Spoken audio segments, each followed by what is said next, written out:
One Night in Miami is definitely one night I will never forget. What's going on, everybody? Welcome back to a brand new movie review. Today we're talking about Regina King's directorial feature debut, One Night in Miami, which just premiered at TIFF 2020 and Venice 2020, but again, I'm reviewing this for TIFF.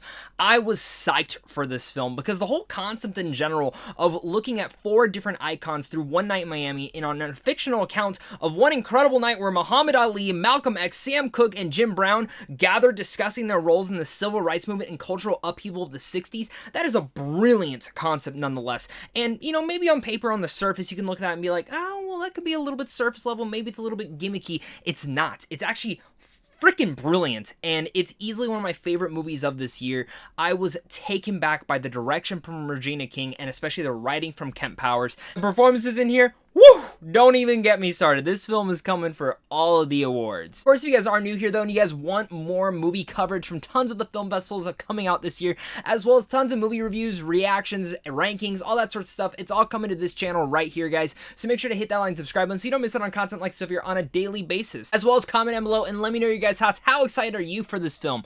I need to hear about it all down there. Starting out with this film, I need to talk about Regina King's direction in here. She is someone that I've been really looking forward to. She's already won our hearts through every single performance she's ever done, but hot damn, her direction in here is so breathtaking. She's able to take Powers' script and really elevate it to that next level. Powers' script is already thought-provoking and thoughtful and passion-filled, but Regina King is able to take that script and elevate it to that next level and bring it to life. Again, this film could have came off a little bit gimmicky, especially on paper, but through the monologues, through the dialogue, through the constant conversations between these 4 iconic legends, you were really understanding every single moment in here. And Regina King directs this film with such a flair and passion that, you know, many of the different things they talk about are still going on in today's world. Many of these different things we're still dealing with today, and many of these different things we hear about. I like how relevance really plays a key part into this film, and again, how timely this movie can truly be. I think many history classes will actually be able to take this film and show a cultural importance, because even though it's a fictional night,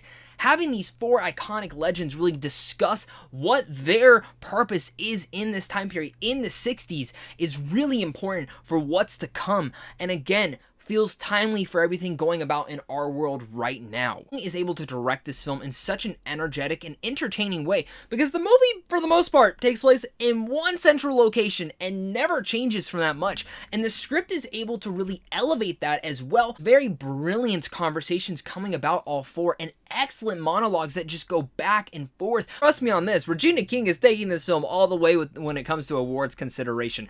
Direction, writing, acting. Oh, I haven't even spoke about the acting yet. Oh my god. Honestly, every single performance in here could be nominated for how wonderful of a job they did. And truly enough, the casting director in here had a top tier, job in having to cast people who are able to fill these roles, bring them to life, but not just look at them and be like, oh, I know that actor, but really be able to suck you into this world and the atmosphere that you are taking place in. The production design helps with that, but the performances, the direction, and the writing were all the things that truly centered us into this world. I truly believe that Malcolm X, Jim Brown, Sam Cooke, and Cassius Clay were all having these brilliant conversations and having these excellent interactions with one another and all hanging out in this manner. Kingsley as Malcolm X, fantastic.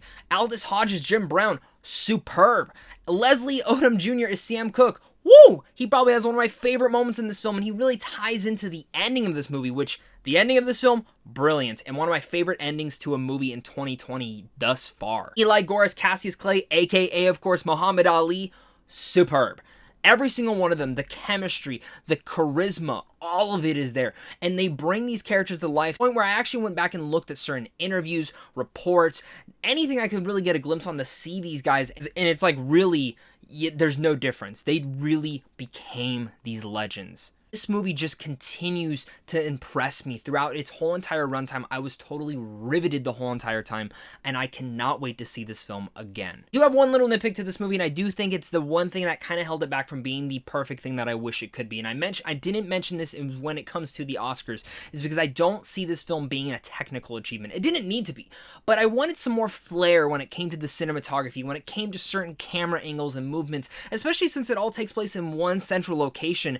Maybe some more one-take shots or elements like that would have really worked. You know, I'm not a big fan of Fences nonetheless, but I think Fences is a film that I think could have taken inspiration to how this film was directed, and it didn't need to be in the same direction style, but I think the way that movie was made, I would have liked One Night in Miami to be kind of in that particular vein. That's seriously like such a small nitpick to how great this film is.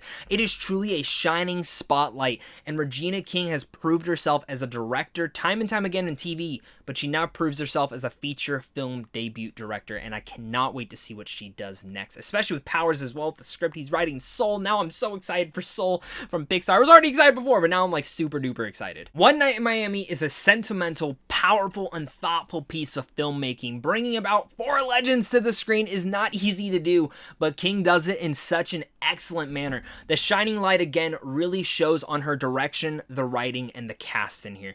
This is an all-star cast. It's truly a movie to look out for this Oscar season. Trust me with that one, guys. I absolutely loved this movie, and I'm sure many of you guys will be as well. Seems to be getting some, you know, middling reactions, but I do not understand that at all. What a riveting movie this one was. So with all that said, I'm going to give One Night in Miami an A. Thank you once again, guys, for clicking on this video. You guys are seriously all the best. Make sure to head on over to Sandwich on Films on how to see films early. And of course, it's a big thing to you and a big thing to my Patreon supporters, because without you, I wouldn't be able to do this. Can't wait to hear your guys' thoughts on this film. And of course, until next time, stay classy.